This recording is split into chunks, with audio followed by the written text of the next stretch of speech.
दोस्तों ये है शुभम। अनुपमा यादव पे ये वीडियो बनाए थे, उस पे राजन सिंह मुकुट ने इनको धो डाला। उस पे क्या बोल रहे थे कि हमने कुछ नहीं किया था, क्योंकि किसी जनाब ने मेरे ऊपर वीडियो बना दिया है, मुझे रोस्ट किया है, जो कि शायद मुझे बहुत बुरा लगा है और सही में दिल से बुरा लगा है, क्योंकि मैं और राजन सिंह मुकुट यही मतलब कुछ बोले। अनुपमा ने वीडियो भेजा है, अनुपमा यादव ने शुभम को वीडियो भेजा है अपने बचाव के लिए, अपने डिफेंड के लिए, और वो डिफेंड करने भेजती है शुभम को।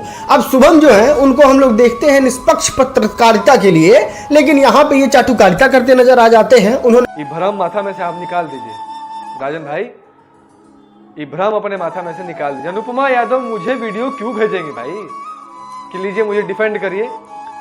लेकिन यहाँ पे मैं बात करूँ, सच्चाई ये है कि जिस वीडियो पे 7 लाइक है, उसमें एक अनुपमा यादव का लाइक था, जहाँ पे अनुपमा यादव का 5 मिलियन फॉलोअर, वहीं पे इनका शुभम के फॉलोअर का बात करूँ तो 99 फॉलोअर है। तो दोस्तों आप समझ सकते हैं राजन सिंह मुकुट सही था या गलत।